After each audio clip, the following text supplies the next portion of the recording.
Yo, what up? This is Mike Brown, and this is The Art of Letting Go. Today, I got a special guest in the building. You mind introducing yourself to the people? Yes, sir. I have figured out how to use the mute buttons, so now y'all can hear me. My name is Eddie Maisonet, pen name, Ed the Sports Fan, and yeah, I used to have like a really fancy way of introing myself on these things, um, but now I just say um, I am a man of many words, a man of many bottles, and a man of many hats. But formerly, I work for ESPN. I'm an editor covering the NBA. I also run a whiskey club focused on Black and brown sippers and women in particular, to introduce them to the finer points of whiskey, cognac, scotch, and other brown liquors. And then also I have a media company, TSFJ Media, which was started back in 2011 and is known for the Sports Fan Journal, where we've been launching the voices of women and Black and brown creatives in particular write about sports and music. So I've been doing that since 2011. Damn, that's what's up. Yeah, man. I gotta pay these bills, man. I gotta, Yeah. gotta pay these bills. Just got married recently. Had to pay for that. So, whatever it takes, man. Man, how has marriage like been in the quarantine? Like, how is it quarantining with somebody else? Man, you know what? It's actually been really good for us. I think, I used to get a lot of heat because me and Paige, we got married in January. And it's funny, we might have had the best timing ever because we got married in January and then came back from the honeymoon in February, and the Corona hit in March. So, Wow. we've been in the honeymoon Wow. phase. And ever since pretty much we came back from Jamaica for our honeymoon. But we've also been together for 7 years. Our anniversary is our wedding day. We planned it like that on purpose. So every January 19th is our anniversary. And so, we've been together for a long time. And so we know what makes each other tick. We understand when, she knows when I probably need a little bit of space to be like, yo, just let me play the video game. Let me sip some brown. Let me just cool out. And I know when she needs to do her thing and have her space and have her moment. And I also know when she needs my energy, and she knows when I need her energy. And so I think we've always done a really good job of communicating and sharing, and knowing when it's time to have like a tough conversation and getting through it early versus letting it simmer. So I think that's really been the ways we've stayed really positive. And then we still try to keep things fresh. Like one thing we do is we drive.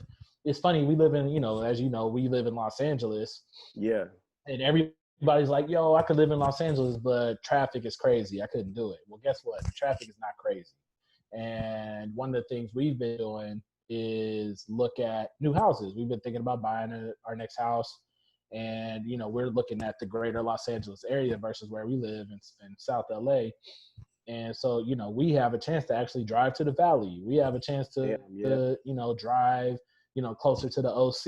We don't want to drive too close to the OC because it's a 45 country down there, if you know what I mean. And I ain't feeling it. But, we get a chance to check out Long Beach, North Hollywood. We've been checking out a bunch of different neighborhoods.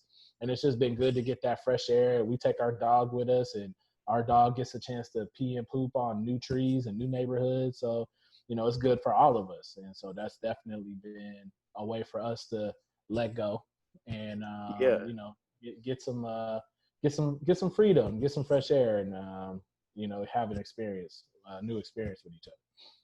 That's what's up, man. Just listening to you talk, man, I want to ask you, like, what does a healthy relationship look like to you? Yeah, that's actually a really good question because I've always been in, I don't think I've ever had toxic relationships. I can be fortunate enough to say I've never been in a toxic relationship. I think I've always been pretty aware of like, oh, this ain't gonna work, or you're not gonna make me happy. But what I think makes our relationship healthy is, well, she's better than me at listening. Like, believe it or not, I'm probably, sometimes I can be hard-headed, and she knows it. So now her patience is appropriate to deal with me. Yeah. And I think conversely, like my superpower is that I will be compassionate, and I will, take on the heavy lifting when necessary. If that means, if anything, I would say I'm probably, of the two of us, I'm the more domesticated of the two. I probably kick slightly more. She can hear me right now, so Yeah. she'll cuss me out if she. But like I will. There's nothing I won't do that she won't do, and vice versa. I mean, just the other day, I feel like everybody during quarantine is getting their home improvement on. And so one day, like a whole ass bed just showed up from IKEA. And I was like, I don't know if we have enough tools to do it. I told her I would try to figure it out. Man, I woke up on Saturday and I was working and I just started hearing this banging, and I go in the spare bedroom. She out there just knocking out the bed. It's like, hey, babe. And like half the bed frame is up. I'm like, man, That's dope. that's super dope, and she did it. She there was like a couple of times she needed me to like do some like grown man hammering or like to lift something, but other than that, man, she took care of it. And like I think she probably appreciates the fact that I cook breakfast almost every day. And so I think you start to realize like kind of what your partner's rhythm is. Yeah. And I also think that you do all the things necessary to do the stuff that's hard first, so that it doesn't have to be harder later. And that could be just a tough conversation. That could be just addressing finances. One of the best things we did about a month ago was we just recalibrated our budget. And, like for the last believe it or not, last 5-6 weeks, I've been able to like save money. Like I actually have like built up a nice savings. And what she knows, because I'm the type that'd be like, I don't need any money, I'll be fine. But she knows that if my money is a little too tight, then I'm going to be more prone to want to stay in the house or to not want to do certain things. And so she knows that it might affect my mood or my mentality. So, like that was actually probably just as important for her, for me to feel financially secure so that we can go drop 2 racks on a fire pit and some backyard furniture. So, that's how we live in, I guess, right now. Yeah. And it's funny you say that, because I feel like across the board, when I talk to friends that are in relationships, like at least most males are really concerned about that financial security. Mm-hmm. Why is that though? Well, I mean, I think we've always been trained. I was raised by nothing but Black women. Yeah. And frankly, I grew up my entire life, for the most part, seeing the Black women in my family be the bosses, and that includes financially. And I think that in one way it was very empowering to see them be that way. But I also think, you hear how they talk about other men, and you hear what their expectations are, and then that's also just cultural norms of what men should do. And like you're always going to have that pressure to feel like you should provide. But at the same time, our relationship probably works really well because we're very transparent with our situations. I mean, I'm in a relationship where, I do well financially, and my wife is kicking my ass financially. She's doing even better. And so, she's like, yo, like we can handle this, we can do it. And sometimes if it's even a situation where like, oh, I feel tight, I can, she's like, no, we can do it, and like we can make it work. And part of that too is like me not having an ego, and I struggle with it. She knows I struggle with like dealing with some of that stuff of like letting her handle that stuff, or not even like letting her, because there have been times where she was gonna do it regardless, and I was either gonna be along for the ride or I was gonna look like Boo Boo the Fool. So yeah, like that stuff matters. But what I will say, and what she will appreciate about financially or anything else, women and partners, and this goes both ways, but I speak from a lot of women I know. Women love it when a man got a plan. Yeah. Your partner will love it when the other partner has a plan. And I think it's hard for me sometimes because she knows when I'm not motivated, I won't have a plan. And she loves it when I'm motivated and I got a plan. She's like turned up all the way, turned on. She's with it. But so I think that's always, even if you ain't got it, even if you ain't got no money, even if you ain't got no resources, you know, I mean, I like to feel like I've always outkicked my coverage, as men say, about, you know, dating someone that's probably out of their league. Yeah. But I feel like I've always been a recipient of that, not only with the women I've dated or now married, but the jobs I've been able to do or the things I've been able to achieve. Because half the time, people just want to see that you have a plan or you have some idea of how you want to go forward. A lot Yeah. of people will give you the things that you want if you have a semblance of an idea of how you want to get there, because most people want to see you succeed, and most people want to, if they've got it, they want to help you. And Yeah. you know, I can't, you know, I can remember having a thoughtful conversation with one of my mentors in Ohio when I was getting ready to start my website. And and I told him, like, hey, well, I'm trying to get this for the design, and, you know, I want to bring on somebody to help do this and that. The man sent me $1,000 check in the mail. Wow. Dr. Jeffrey Allen Glenn, you know, dentist in Cincinnati, Ohio. He's my frat brother, and you know, I didn't ask him to do that, and when I told him about it, and I asked him, he acted like I didn't know what I was talking about, even though the check had his name. He was just like, I want to support you. I've got money to throw around. I'm happy to do it. And so, Wow. you know, I think it's one thing when people say, like, you got to speak things into existence. I think that's half the battle. I think what you really got to do is you got to write it into existence. You got to, like, Yeah.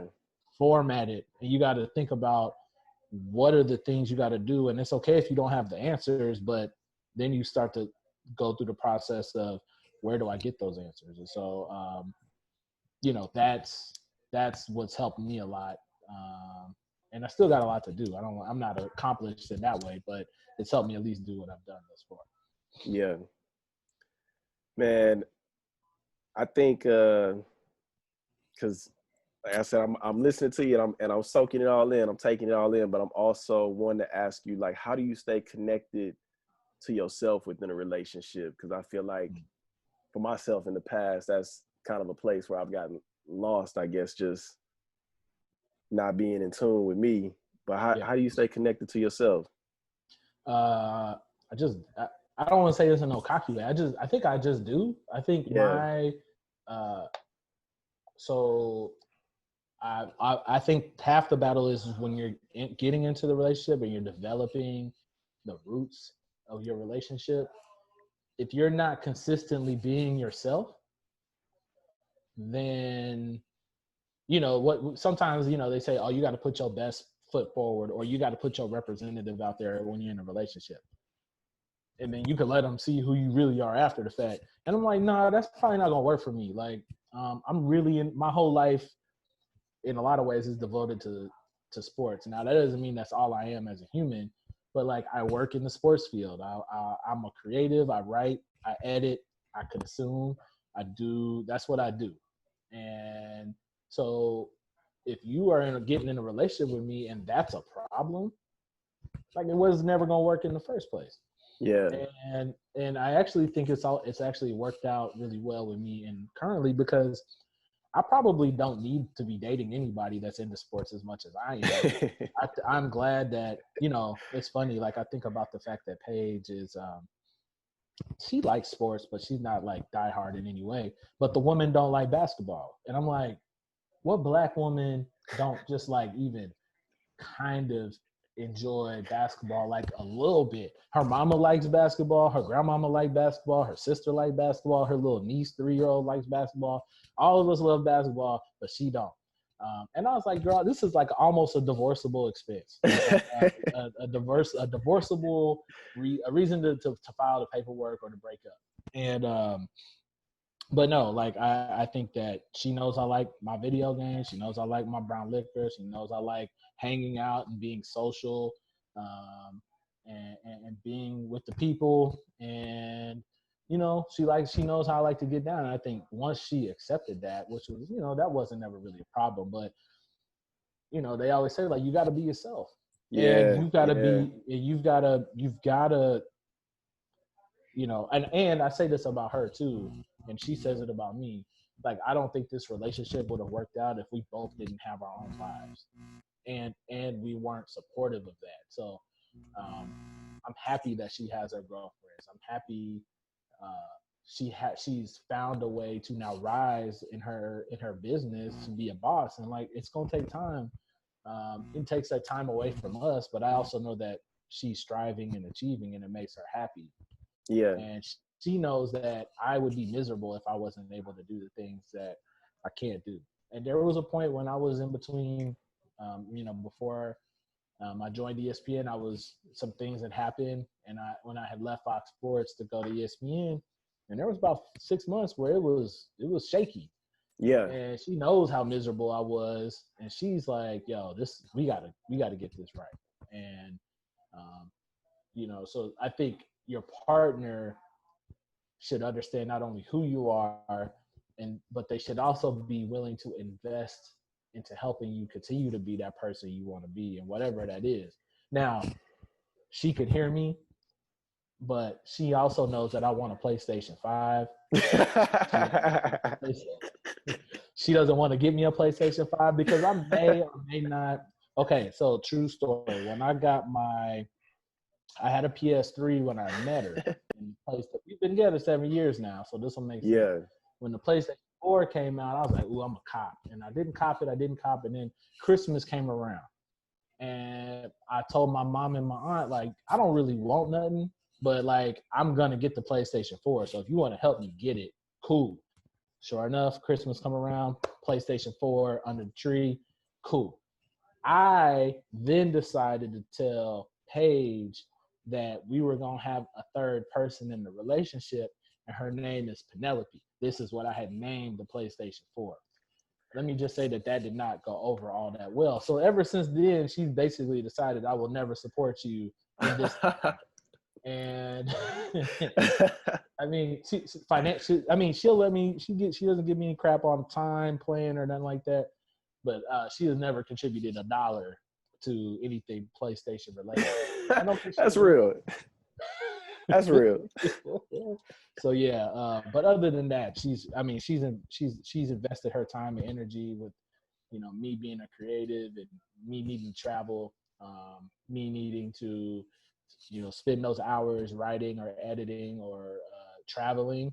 She's always been supportive of that. And so, I love her for that. That's what keeps things healthy more than anything else. That's what's up, man. I got 2 more relationship questions, and I got some sports ones too. Oh man, let's do it. How did you know that she was the one? Oh, easy answer. Yeah. I quit my job, and I was in between. She's been through it with me too, because I've been like, I'm gonna quit jobs and like I'm gonna rethink life and stuff. And so one time when I quit my job, I was freelancing as a writer full time, but I was living in Oakland, California. Like, it costs to live in Oakland, so I was valeting cars on the side. And me and her had been dating for like a year or so, and she was like super supportive of when I told her I quit my job. You would think like a woman, she hears her man's like, "Oh, I'm quitting my job." Most women might run like, "Oh, he ain't got no money." And she was like super supportive, and you would think as the man making this decision, that would be the sign that like, "Oh, she might be a keeper." Nah, that wasn't it.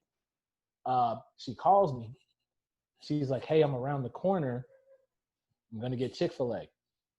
Would you like something?" And I was like, "Yeah, I want some, of course." And I was like, "Well, let me tell you what I want." She was like, "No, I know what you want." I was like, "Excuse me?" She was like, "You want a number 1, no pickle, fries large size, Wow. with a sweet tea to drink, light ice." And I was like, "I'm gonna marry this woman." Yo, this is crazy. I was like, "Yo, I think she might be the one for real." And so I kid about the fact that she remembered my order, although that was amazing.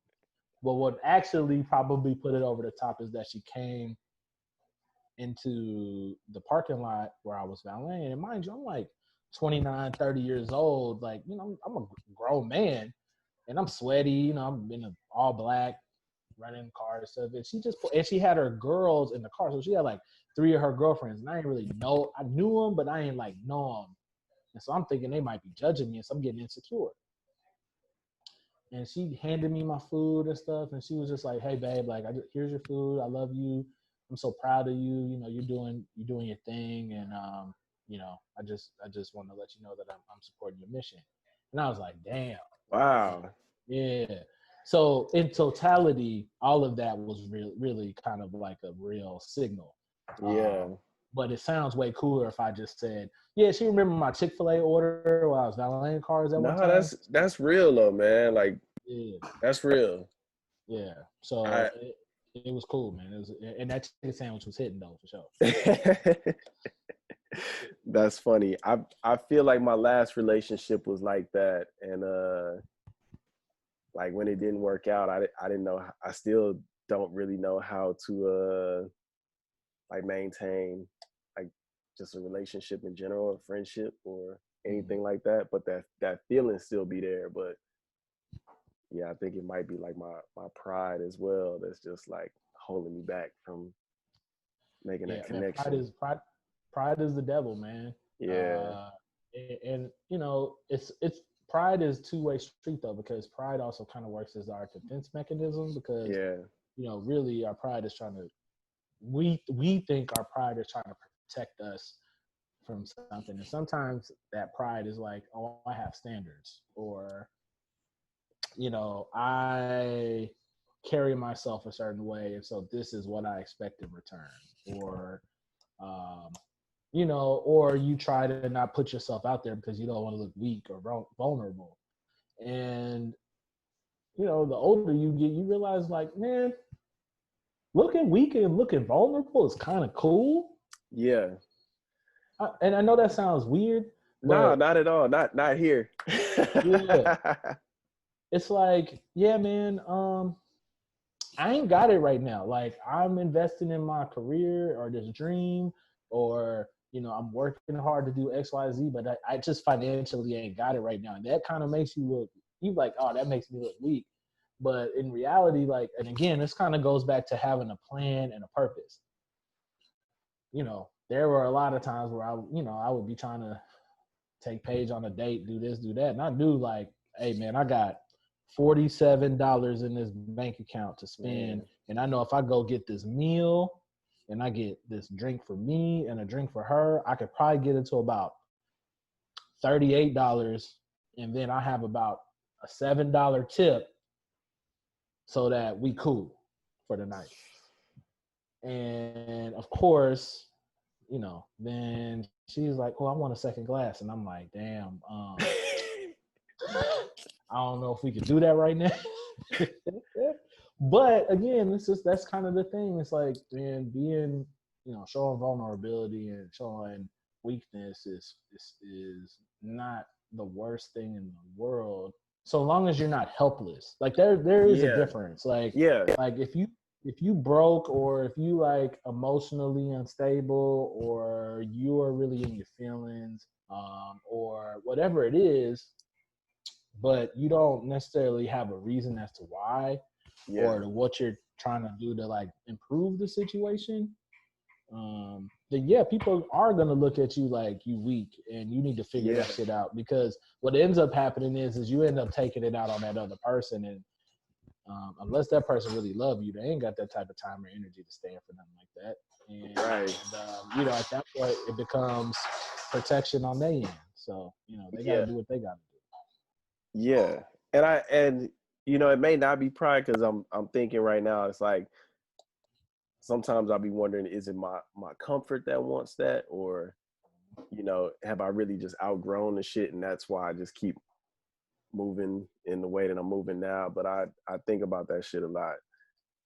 do. But I Yeah. wouldn't want to be nowhere comfortable either.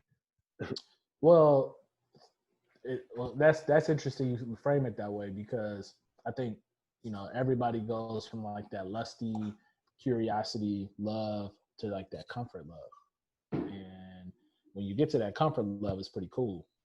Yeah, But um, sometimes it's hard to understand when you're there, Yeah. Or if you are there, then you got to embrace it too and just like revel in it and like, nah, man, like I can let these things go. Cause then what you realize is like you carrying it on your shoulders. It's like, Yeah. oh man, I can tell her everything. Like that's liberating. Like, oh, I can tell her everything. Yeah. I don't have to hide anything anymore. Like there were like even like year 3, 4, 5, like there were things like I was still struggling to share, just because like Wow. I wasn't ready to deal with it. Um, Yeah. and so I think I was blessed to have somebody that was patient with me and I always tell her too as she's making a drink in the background as we speak. I always tell her too that like one of the things that was kind of a turn on is that she would read the shit out of me and Yeah. tell me I was fucking up. And you that is comfort love too, is like when somebody can tell you the truth Yeah. and you're not gonna leave because they told you the truth and you gonna actually like process it and like do something about it Yeah. because you want to make it work and or you know that they right and that person is there to not only like tell you but then also to help you. So I think Yeah. about those things and it's like that's pretty cool. Man, maybe I'm running. Man, there's still much time, bro. You ain't right. Yeah, Oh, no, it's, I'm it's gonna be a good honest with chapter. you, man. This quarantine has really been giving me time to like focus on my creative shit. And I do miss that companionship, and I do miss like being, with somebody like that. But it's also like it's kind of brought me somewhere else where it's like I'm really focused on me, and like I've been dealing with a lot of my own shit, positive and negative, like seeing like some really good shit in me and seeing some shit that need to change, and just working through all the shit. Yeah, you can't be in a relationship. You can't be in a good relationship with anyone else till you're in a good relationship with yourself. Yeah. And you know, it's funny. Like I tell people, man, like the best years of dating in my life was in my my late to early late 20s or early 30s. It just so happened when I hit that range, I also found my wife. So I didn't Wow. necessarily get to enjoy it all that much.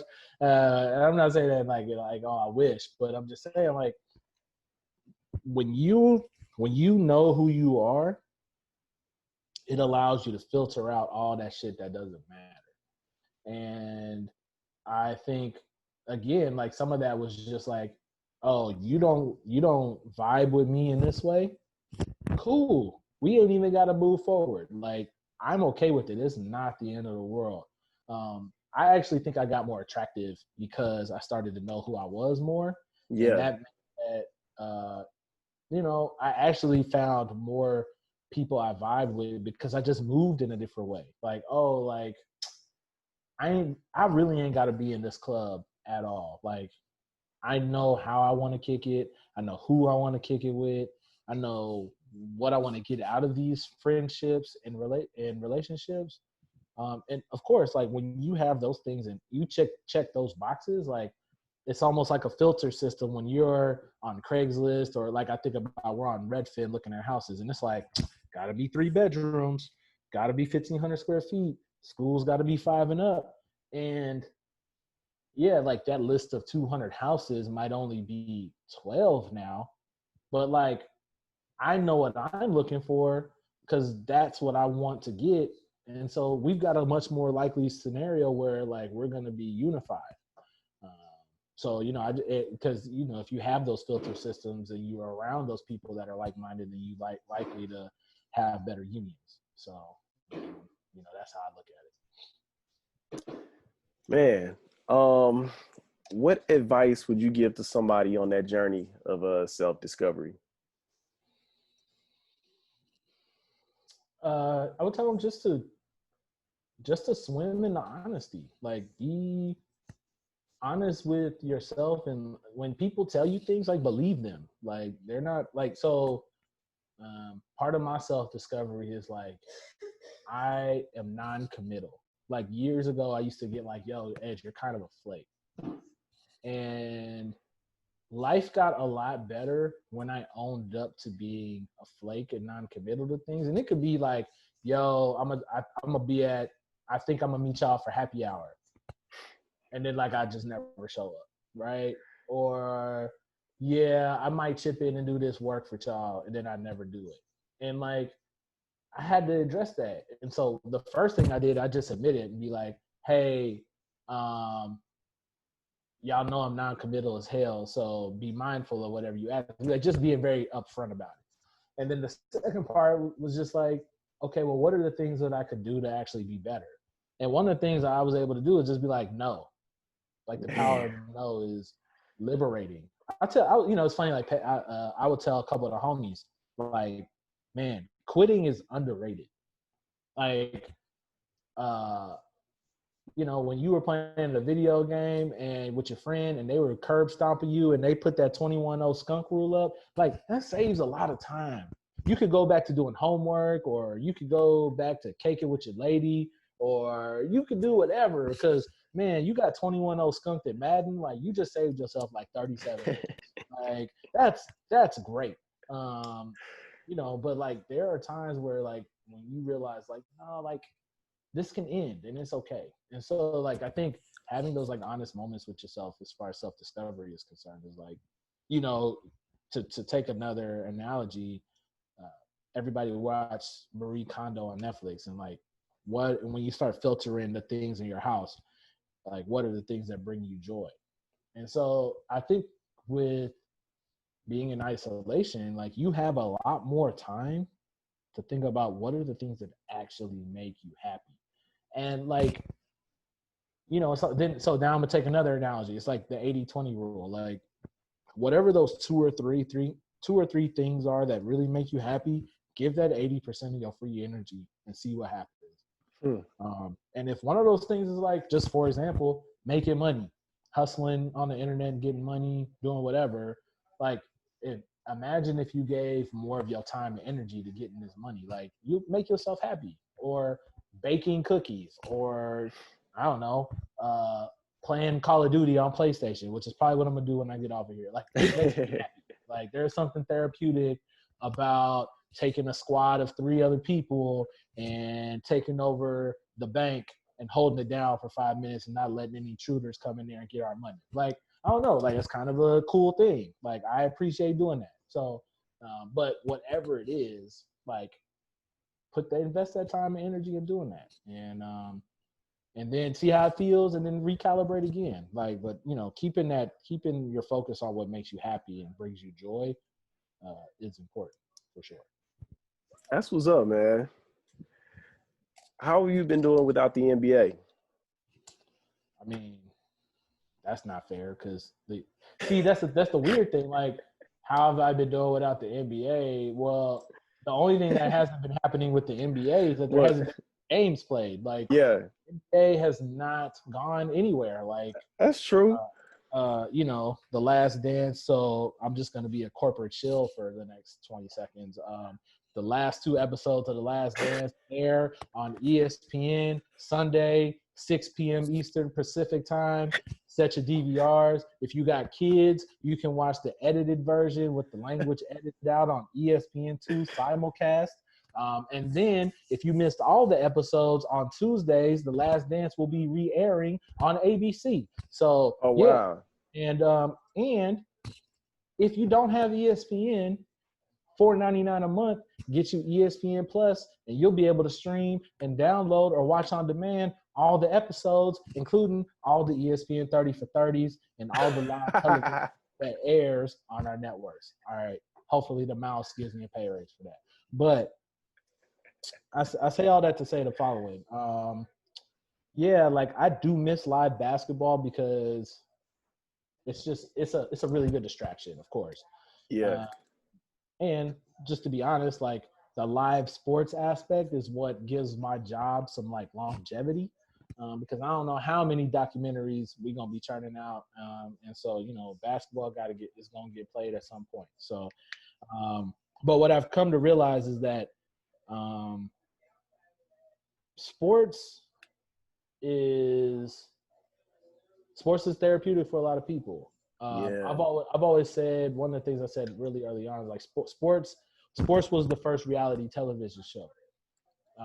Sports is the first reality television show, and we can all find ways to bring joy out of that. And so, you know, I think some people try to look down on folks that like enjoy sports or spend a lot of time with it, but you know, this is another thing that makes people happy. Now, people go, oh, Man. be fanatic about it and stuff, but you know, this is what's also, you know, one of my best men.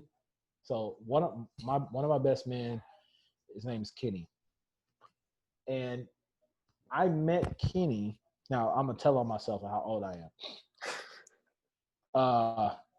I started blogging on the internet in 2008, and I feel like all these life events happen when I'm in between jobs. So I was given a severance package because my company wanted me to move to Minneapolis.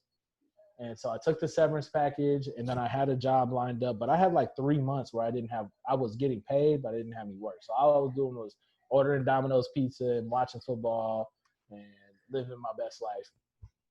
And, you know, like blogging and Twitter and stuff in 2008 was like a totally different concept. Yeah. And so like there were like real internet communities.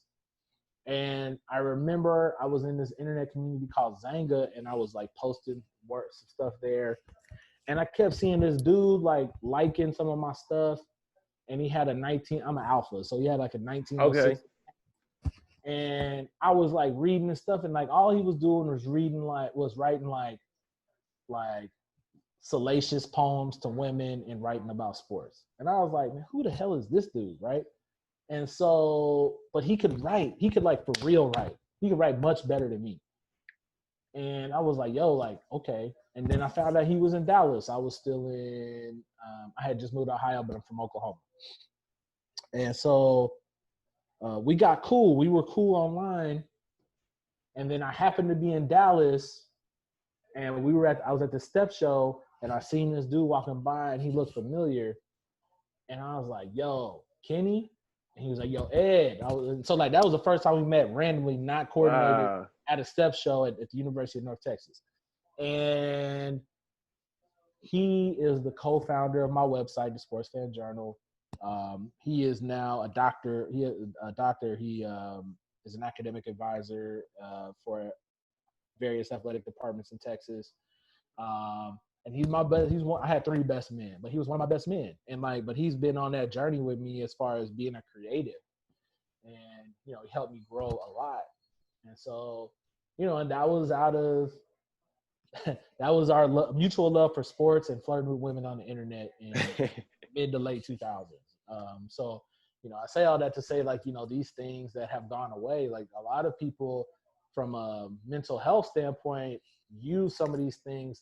Some people use it to cope. Some people use it for solidarity and social gathering, and commonalities. But, you know, like, I don't think we should take those things for granted. And I think it goes back to the earlier conversation we had, which is, what are the things that make you happy? And if you love Japanime, if you love Japanese cartoons, it's okay. Like, believe it or not, there are women out here that love Japanese cartoons. It's okay. If you are a man and you love to bake cakes and cookies and pies and things like that, man, there are a lot of women that will appreciate, men or women who will appreciate you as a partner because of that. And if you love Jordans and you think you love Jordan, there are men and women who love that same thing. And so I can keep going on and on, but you get my point. Like, I think that's Yeah. it's very important to be aware. Like, it's one thing to be one track minded and have blinders on and be like, yo, I love sports and sports is everything and that's all I care about. Like, that's OD. But like, hey, sports is an active part of my life. I'm more than just sports, but no, this is a part of my life, and I'm not going to change that.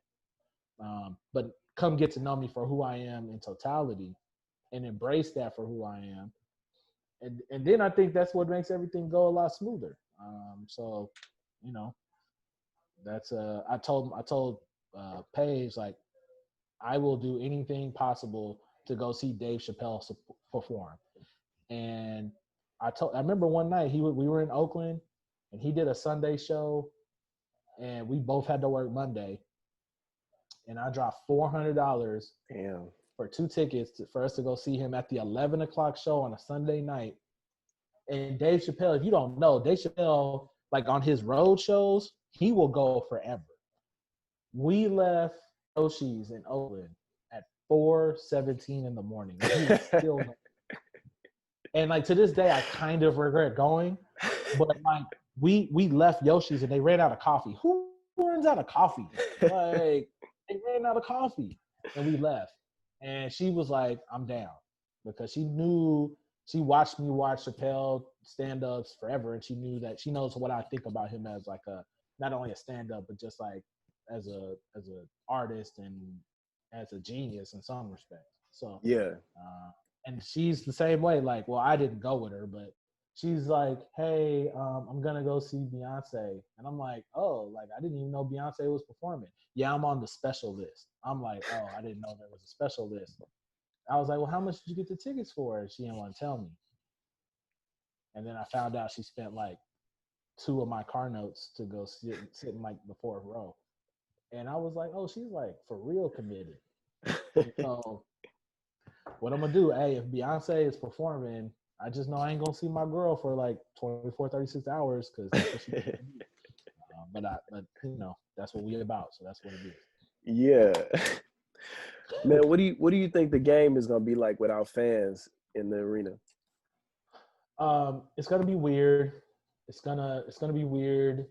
I also think that I actually think this is gonna be a good thing for fans, because fans are trash. Yeah. And I know, and I say that with my pen name being Ed the Sportsman. Like, you know, the word fan means fanatic. And I don't prescribe to being a fanatic about it, because I take my sports a little more seriously to be a fanatic about it. That kind of sounded fly. I just made that up. But you know, like, so, you know, like I said, I'm a Thunder fan. Like, one of my favorite players is like, Okay. is Russell Westbrook, right? Russell Westbrook is God as far as I'm concerned. But like the vitriol and like the way that people respond to Russ as a fan is crazy. And you know, I've covered a lot of games, and I hear how fans talk to players. And mind you, like 90% black players. Okay. Yeah. So, you know, however many times they want to throw the N word and, you know, talk crazy, you know, and you know, and that's before you get to like people throwing stuff and like just not having any couth or character about what's going on. And so, you know, and this isn't to sweep a broad brush to all fans, because a lot of most fans, this is what happens. Like the 5% of people that are trash mess it up for everybody else, right? Yeah. But I hope that fans get a chance to really appreciate what's happening, and I hope that, you know, the leagues and the teams continue to think about like, hey, like we need each other to make this work, and not just for financial reasons. Now that I got all that out the way, I am petitioning ESPN hard to put even more microphones on the court, because if you've ever sat courtside or you've ever sat close enough to an NBA court or a college basketball court, the shit talk is legendary. And Yeah, I never have.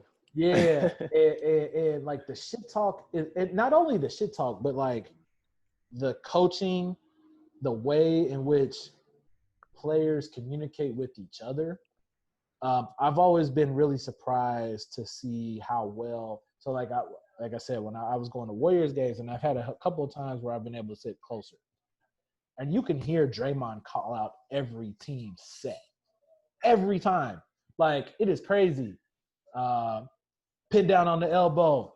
Oh, Beal's flashing to the corner. Watch JaVale on the roll. Like, and it'll all be happening in like 10 seconds. And it's like 7 different instructions, and you'll see the team working in synchronicity in that way. And you know, it was really interesting. ESPN aired a UFC fight card recently, and one of the fighters, Greg Hardy, who's a terrible human, by the way, but this ain't really got nothing to do with that.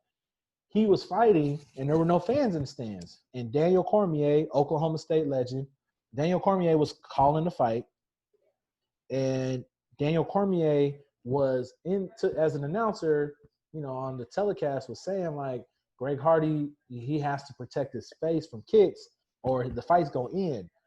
And at the end of the fight, Greg Hardy was like, yeah, I can hear Daniel Cormier telling me I need to protect my face because of these kicks.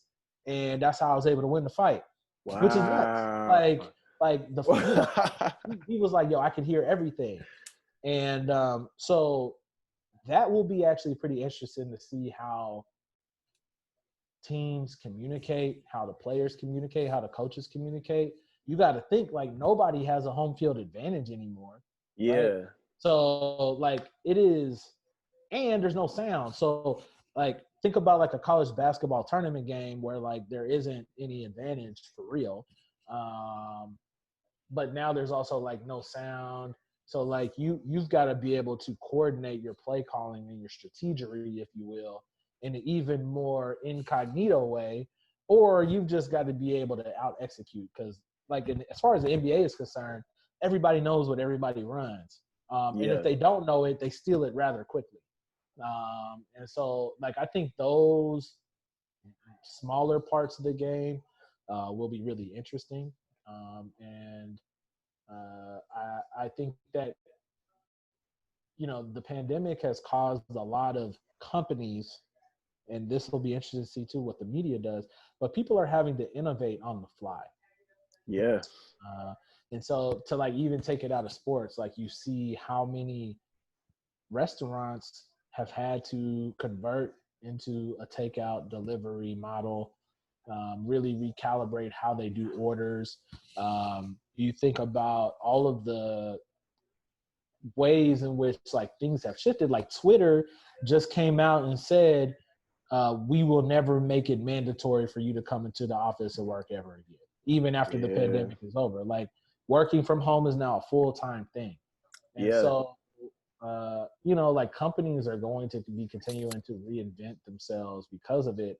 And people are going to be continually thinking about how do we shave money on the bottom line. So, the NBA is going to have to do that too. We were just having that conversation about, well, what does season ticket prices look like if ain't no season tickets to sell? What does that mean for corporate suites? What does that mean for the concession workers and the custodians and the security, and all of these different people within the facility? It was a big deal. If you remember early on when the pandemic happened, when Rudy Gobert blessed the mic, he all the players were like, Kevin Love was like, I'm giving $1 million to the arena workers so that they don't lose their jobs. And Zion Williamson was like, I'm gonna give $1 million, do this, that, and whatever. And then like the owners came in and whatnot. But like, what are they gonna be doing in 2020? What are they gonna be doing in 2021? Like, if there's no need for fans, how does that impact the people that are working in the arena? And so I think the trickle down economics is, people are already kind of scratching and clawing and surviving to kind of make do. But I think that's the reason why there isn't a short-term fix for this. And, people are urgently already thinking about how do they get back to work? How do they open up certain things and everything? And, my thing is like, this is going to be a 2, 3, 4, 5-year decade. Generational. There are going to be like generational changes that will happen because of what's happening now. Hell yeah. And I think that's really not only the scary thing about the NBA, but also just with the world we live in. Like, we have to be ready to adapt and be willing to protect ourselves to the point where, if I'm just being frank, like I've already had the conversation with my boss, like, do I need to live in Los Angeles? Because, and they're like, oh, well, for now, like, yeah, like we don't see that changing anytime soon. But I'm like, man, if I can prove that I can do my job at the field, right. Do I need to be in like the second or third most expensive city in America to do it? Because especially because we thinking about having kids and we ain't having kids, but kid.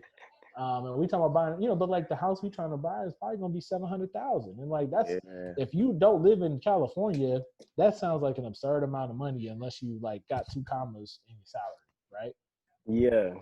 So I just think about it in those ways, like maybe some good. I think that's the other side. Is like, what are the good that's going to come out of some of this? And outside of us being able to sell our house for a profit, like, I'm hoping that more good comes out of it than bad in the longer term. Yeah, I think it will.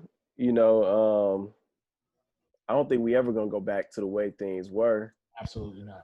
So I'm curious to see. Even like teaching online now, it's like, and we don't work Fridays. So are we gonna start having like Hey, 4-day weeks, or like how is that gonna go when things go back to normal? yeah, yeah. It's actually interesting. I don't think I told you, but so I got accepted as an adjunct professor for. So I got my master's degree at the University of San Francisco, and they have it's actually for sport management. And so That's what's up. I pitched the course, and they accepted me. But my class did not get voted by the students. But we were having these conversations about like, well, the University of San Francisco is a private Jesuit school, and like them classes for 2 years is $50,000. And is a university justified in charging 50 racks Hell no. if A, there isn't a classroom to come into, and B, the landscape for job opportunity is radically different, Right. right? Nah, So, they can't. Like, I feel yeah. like what you pay for is the college experience. So, Oh, yeah. if you're not getting that, it don't make it worth it. Yeah, I just had that conversation with one. So my niece, not my niece, which is kind of my niece, but she got accepted in the school. And one of my other cousins, she's thinking about going back to school. And for the longest, she was like, I want to go to the University of Washington because she lives out in Seattle. I'm going to go UW. And I'm like, girl, you don't even know what you want to do right now. Right. Like, you can go to community college and just knock all this out. And after you do your 2 years, you can already always transition back into the program or the school. And you get to save like so much money. And so now, I think for a lot of people, if you're not going to get the college experience, which is the number one reason why you should go to college for the first place, like if you go into Harvard, I'm just using Harvard as an example. Yeah. If you're going to Harvard to go get a good job, you're doing college wrong. Like if you're going to Florida A&M to get a good job, you're doing it wrong. You're going there first and foremost to try to figure out who you are. It goes back to the earlier conversation. Who you are, what you want to be, what do you believe in, and finding those people that are going in a similar direction as you, so that you have the room to make some mistakes, make some memories, and really learn how to be a problem. If anything, you go to school to be a problem solver. They don't really tell Yeah. you, but like half the battle of college is just figuring out how to stay in college. And like I think once people really, once you figure that part out, then life becomes a lot easier, and college becomes even more fun, because you realize like it's a game within a game. But like I've gone down a different path. But like that's kind of where I am with it. I'm just like these things are going to be steadily evolving, and we got to be willing to evolve with it. But Mike Brown, I have a question for you. Yes. What you think? I love it, man. I do. And it was funny because at first I was like, man, we'll do a tasting, because I know you was doing the tasting with the liquor and stuff, but I just started drinking and I forgot. Yeah. But man, because I've only been to one tasting in my life, and I really don't remember it because I went drunk. Okay. So, like, what is the purpose of like going to a tasting? Yeah. So the purpose of the tasting, it should be just for the experience, right? Yeah. And so I think that was half the battle in us. I created Brown Liquor Collective in my basement apartment in Oakland with 3 of my frat brothers, just because I was like, hey man, like I know we go out and drink whiskey and stuff, but like, I don't know, why don't we like put $20 together per person? Let's just go buy some stuff we ain't never bought before. And so me and four of us, I think we all put in like $20. So it was like $100, and we got 3 bottles, and we just like, and we got smacked. Man, we got Yeah. smacked, and I think we ended up ordering pizza and doing this and doing that, and that was like our first thing. But I think in a broader sense, what I start, and so there's even an evolution of this. So give me 60 seconds, I'll tell the whole story. So like at first I was like, oh, I'm gonna have a whiskey club. It's gonna be just me and the fellas, Yeah. and like it's gonna be our own little boys thing. Cool. And I remember like my girl was like, oh man, you should do this, do that. And I didn't want to take none of her advice. I was like, man, you don't know what you're talking about. Like you ain't never done nothing. Like I'm saying, I've read the books. Like you got to have these particular crackers. You got to have this particular glass, and like you got to do it this way. And she was like, you ain't gonna have no food. I'm like, no, we ain't gonna have no food. We ain't worried about that. We just need these crackers and we need this glass, right? And of course, then we got smacked and we were drunk, and you know it was fine, but that's what Yeah. happened. But over the course of time, like I started seeing, like I started realizing a couple of things. One, women like whiskey too. They love whiskey just as much as men do. Yeah. And women want to learn about these things. And let me just say this right now, because like I try to be very real and try to be as feminist as possible about some certain things. If a woman tells you she likes whiskey, it's not because she's trying to get with a man. Like, get out of here. Like, women like whiskey because whiskey's delicious. Women like cognac because cognac's delicious. Women like mezcal because mezcal is delicious. Like, and it's just like they like wine. Like, men, it's very cool to like wine. Like, wine is awesome. I Okay. fuck with wine. I love Yeah. wine. Yeah. Like, you know, I've become more of a Shiraz kind of guy. I used to like Riesling a lot, but Riesling's now like a little too sweet for me. I like a good cab because the wife likes a cab. You know, so like I know what I like. But the point is that yeah, like I noticed that a lot of my friends who were black and brown always wanted to learn more about bourbon and scotch and whiskey, but like me, they were like, oh, this is like only for like old white people and hipsters. And it's like, nah, man, like this stuff is cool. But like anything else, you got to make this accessible. And so I think that was always the thing when I told you about it, like my whole thing is I want to do these tastings. I want to host these sessions, and I want to make them as little pretension as possible. Yeah. Ain't no I don't care about no dress. Ain't gonna have no dress code. If you show up, Jeezy might be playing. Now that doesn't mean you just come in there acting any old kind of way, because I don't Right. hang Yeah. that just like carry it in any old kind of way. Like that in itself is like half the battle. It's like why I don't like going to the club, or like if I go, like it's got to be a certain type of setup, because you've seen how I dress. I might be wearing a black tee and some jeans and some chucks and a fitted. That's like 87% of my uniform when I leave the house. Yeah. And I might go to a date wearing that. I might go to the club wearing that. I go to work wearing that a lot, right? Yeah. But like, I'm also from Oklahoma, and I know if I'm dressed like that to go to a spot in Oklahoma, they might not let me in because they think I'm gonna do something, which is patently absurd. Like, look at me, like I'm old and I got gray in my beard. I ain't doing shit. But that's kind of the point.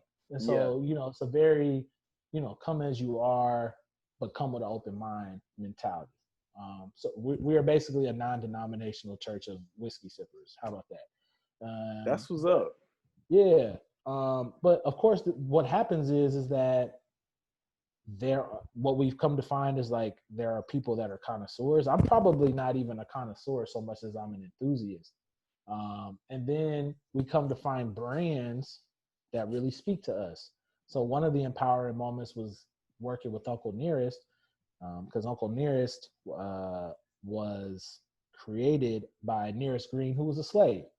And Nearest Green was a slave, but worked for Jack Daniel and in the Tennessee whiskey game, right? Oh wow. And Nearest Green was the one who helped develop the Jack Daniel No. 7 Tennessee whiskey that we now know, right? So wow.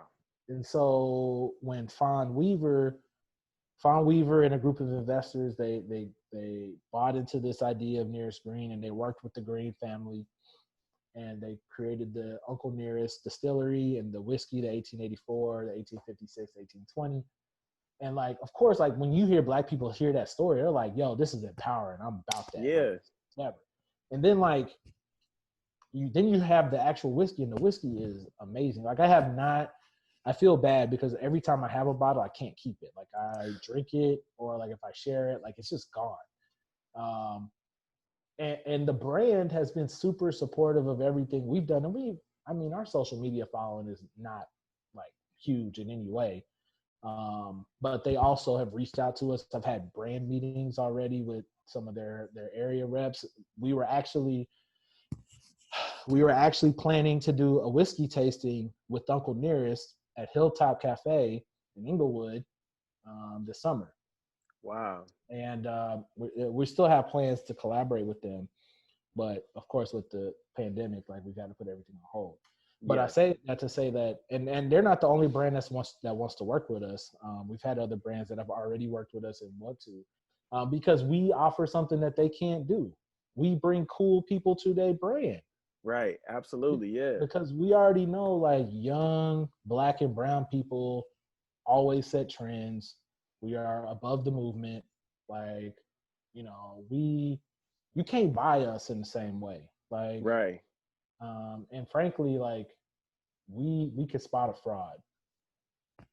So I think when we've been able to show that, our brand, our collective, Brown Liquor Collective, like we have a really good group of people who are knowledgeable but curious.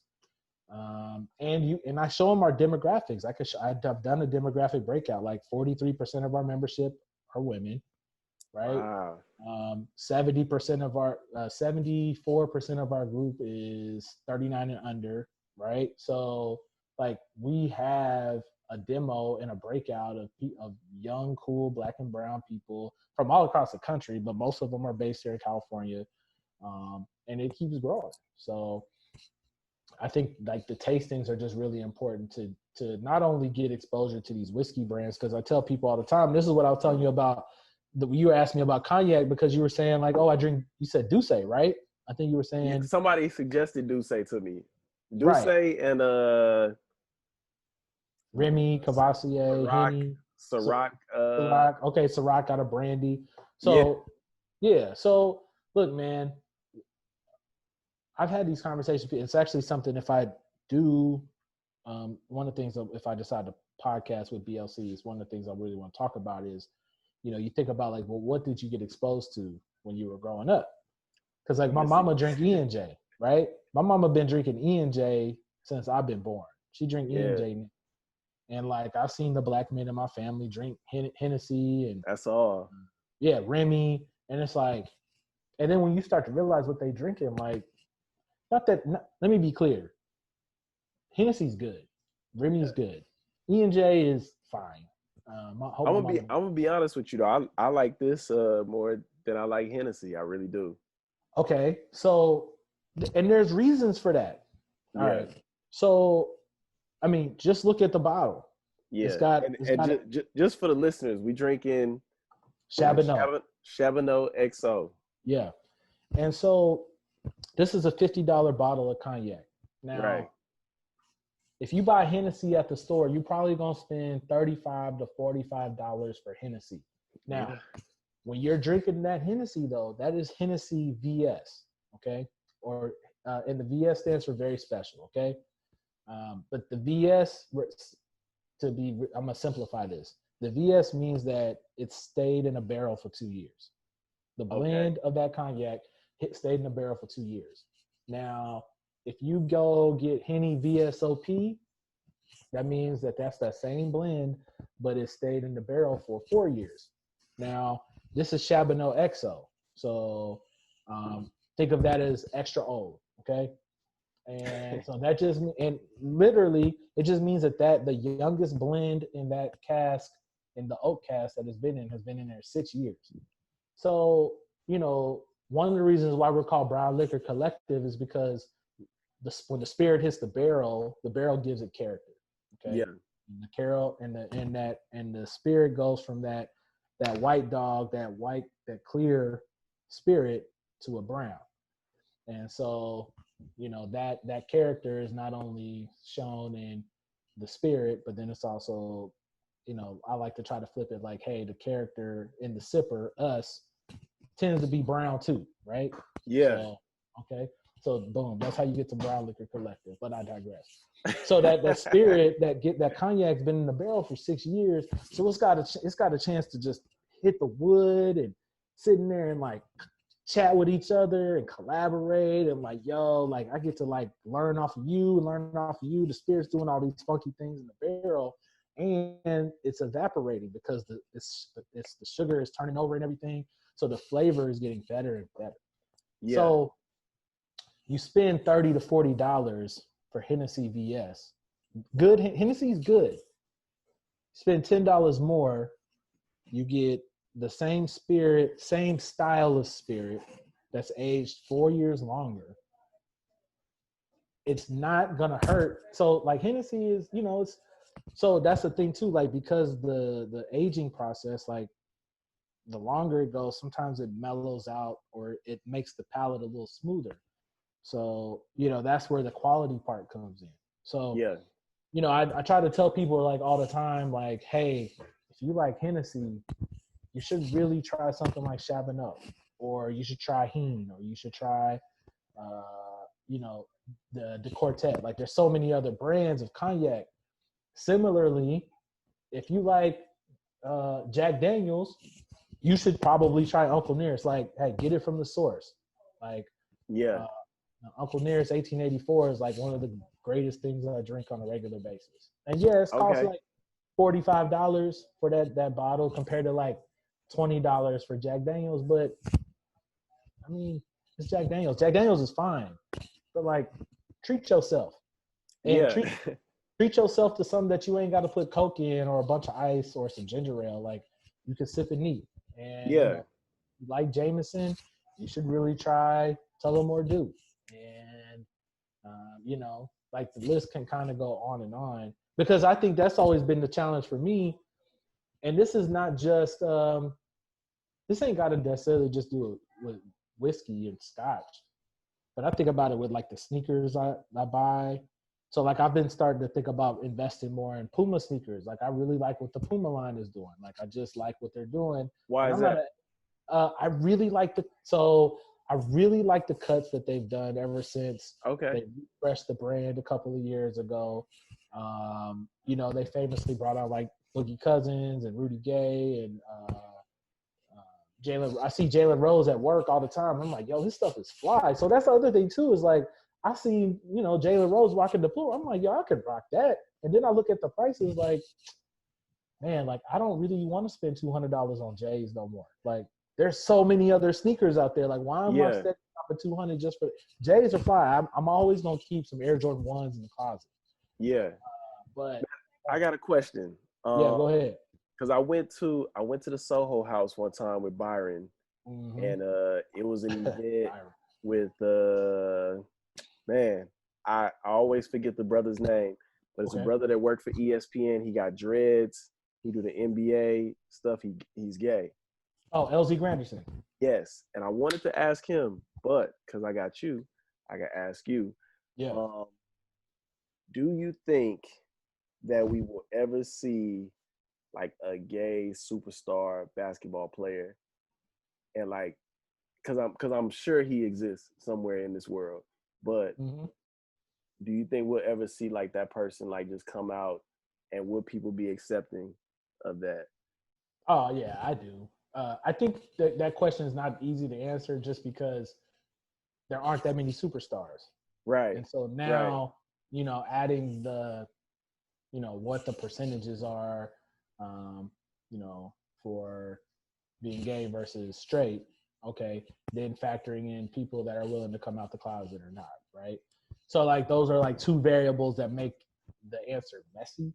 But the macro big time answer is like Absolutely. And if any sport Yeah. was going to have it happen, it would be basketball, Hell yeah. because basketball is a very liberal, democratic sport. And which is funny because you would think like it would be easier in football because you can't see your face, right? But in my opinion, and I have to be careful because I know who I work for, but Absolutely, yeah. I will just say that the NFL has proven itself that they really care what fans think, and their owners think. Yeah. It And was a dude at the event that played in the NFL. I forgot his name too. mhm, Damn, what was his name? I can't think of his name, mhm, but he might have still been active, mhm, maybe. yeah, And like he just seemed like a real cool dude. I think he might have been from Texas too, actually. yeah, But yeah, yeah, that blows my mind, and it blows my mind because, you know, I played in a gay basketball league, mhm, and like some of the talent that I've seen is just amazing. You know what I'm yeah, saying? Like motherfuckers be cold, like people that have played in college and shit, and it's like, man, like if like what if that dude would have went, or what if, mhm, you know, somebody just put it out there, like how many kids would be like inspired to, yeah. you know. I think the tragic part of some of this is that, it's let me be careful how I say that. I think that you realize when you're in that type of public face that your life can be on the line. And I Yeah. think people, and I look at someone like, I think about Chappelle making jokes about being the first black president, and then Barack did it, and Barack, I mean, comparative to what we got now, like Barack almost had to be flawless all the time.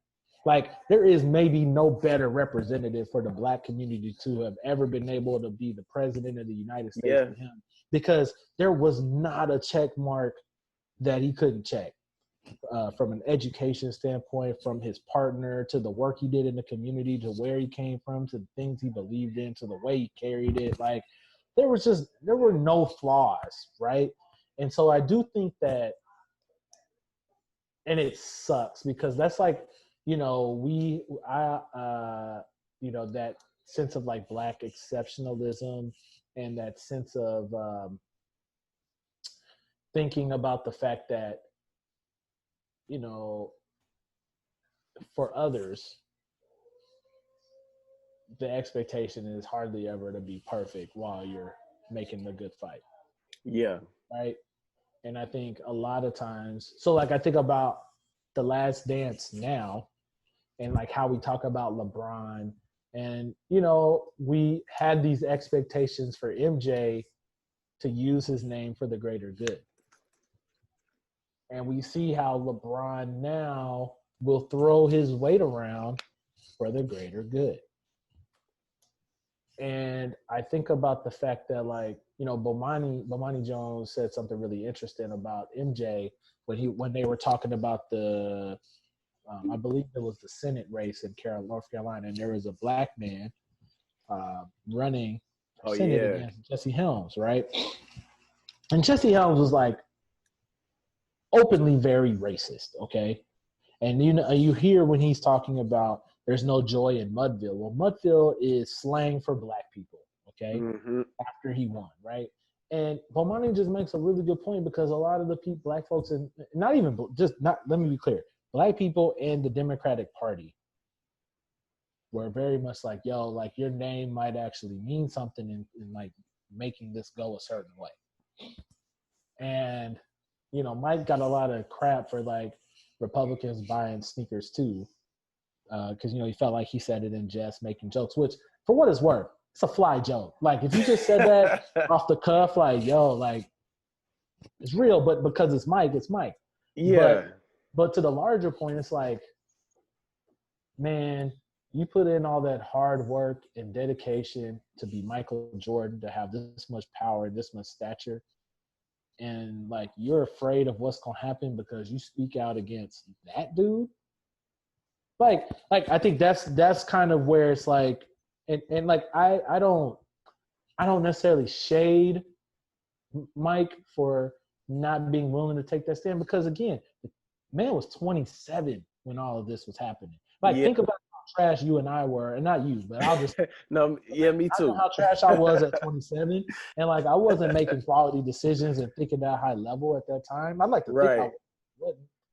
Um, so I really think it's one of those times where it's like, yeah, it would have been nice for MJ to speak up, but it's probably Man, just what I'm getting from this documentary is that he didn't give a shit about nothing else but just being the greatest basketball player. yeah. Like, he didn't care about nothing else, not being a good person or none of that shit. Cause it's funny, like as I've been watching this shit, it's like everybody that's on here has said how amazing he is as a basketball player, but it's been maybe like 2, 3 people that have said he was like just a cool person. Well, that's the funny thing about art and artists in that way. Yeah. My favorite artist is probably James Brown. Okay. Okay. Um, and James Brown was a asshole to infinity. He was an asshole to his band. He was an asshole to women. True story. Now, this ain't really got nothing to do with him being an asshole, but this is a true story. James Brown and his traveling road show took his talents to Oklahoma to perform. Now, my mama was in attendance for one of his shows. James Brown became a fan of my mama at one of these shows to the point that James Brown, now this is hearsay, so I can only tell you this is what my mama and grandmama say, okay? James Brown came to my grandmama's house to ask my Oh grandmother wow. if my mama could perform and travel on his road show. Now, Wow. my mom was like, I don't know, like 17, 18, 19, somewhere around there. And my grandmother, politely, as I've been told, said, Mr. Brown, we will play your music until the end of time in this house. We love you. But there is no chance in hell that we're on this bus with you to travel on any parts of your road show. Okay. And so, you know, like I say all that to say with James Brown, like him being an ass and like being kind of a terrible person. Like these are the depths that people go to for their art. I think about Kanye, like I can't listen That's probably one of my favorite artists. yeah, Kanye and Pharrell are like my two yeah. favorite artists. Right. So like Pharrell, okay, let's talk about Kanye and Pharrell. Pharrell, I view Kanye and Pharrell both as geniuses. Absolutely. Pharrell is very open about supporting his causes. I mean, he does shoe lines geared towards humanity and human rights, right? Yeah. Right. And for a time, we felt like Kanye was there too. You know, his famous George Bush doesn't care about black people line. And you would hear it in his messaging about, you know, the flaws in school and what the things we grow to believe. I don't have any better way of saying it. Kanye's lost his goddamn mind. Okay. And now you might not agree with that. I feel you, and I'm gonna say I kind of feel like it's an act. I think it's an act. I really do. I think he goes out in public and he's like, fuck it. How can I just fuck with them? Like they fuck with me all day. Let me just fuck with them and just go be fucking. I really think that's what it is. Yeah. Here, I will, if Kanye's running the ultimate game on us and I just happen to get lost along the way, I'll take the L. But like I can't do it anymore. Yeah. Like he lost me. I Yeah. can't do it. And I still think he's an artistic genius, but I do think that, and you have to be careful with this. So this kind of goes back to talking about our passions and things that we love and the things that bring us joy. Like the depths that people will go to for their art in some ways are mind blowing.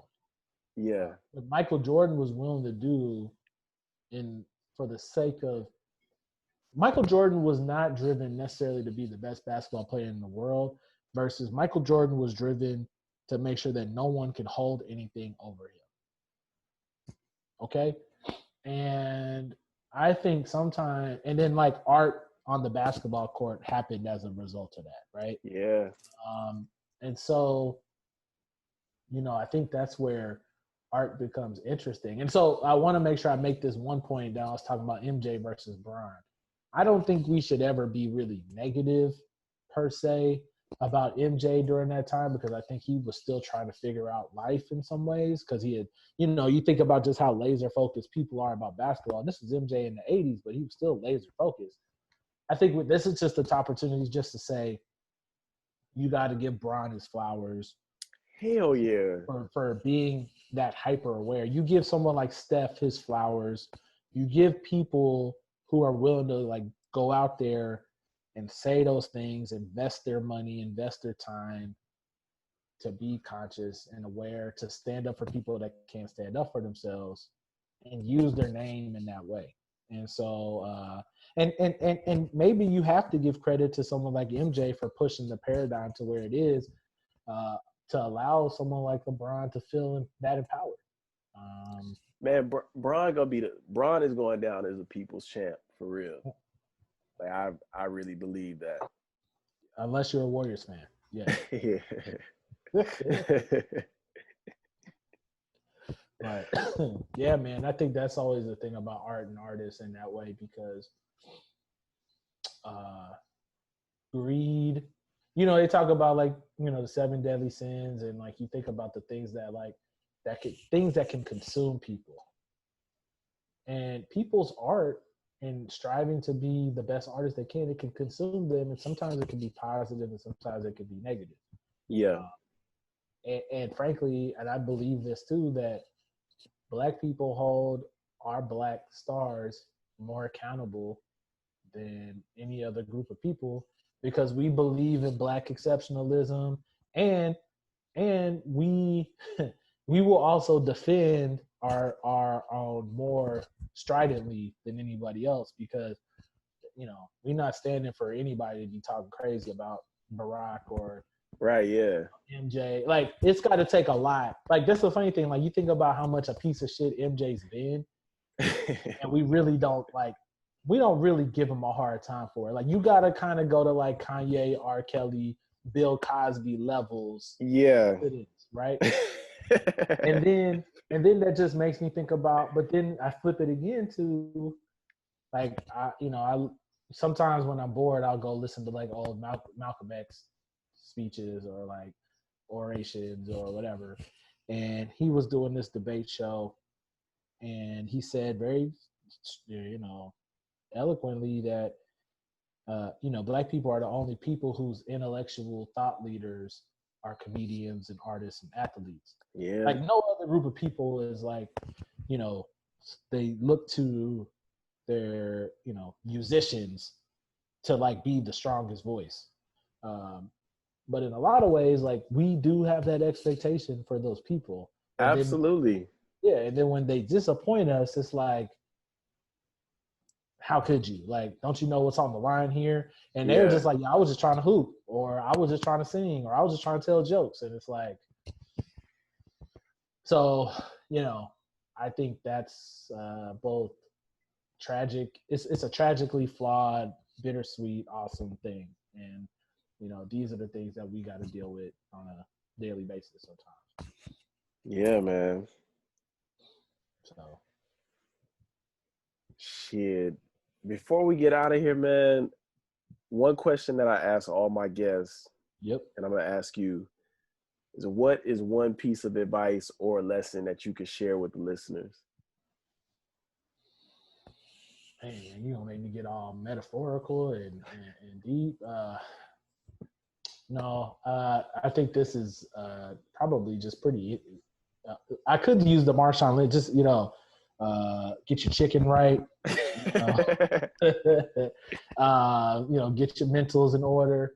But nah, man, the best piece of advice I can give is, man, like you can't be honest with nobody until you're honest with yourself. And my life got better when I was willing and able to do that and hold myself accountable to that honesty. And so, once you can kind of embrace who you are and what you believe in and what you stand for or what you want to achieve, like life gets so much easier. And it'll help you move in a more efficient way, help you move in a better direction. You'll get the results that you want. And just know that, look, it's not easy. Like, just because, the first thing is, like, you got to be truthful, and then you got to walk that truth. And, that's when you need your accountability partners. You need that freedom of structure. I would encourage everybody to listen to, Bomani did a TED Talk called Freedom of Structure, and it's really good.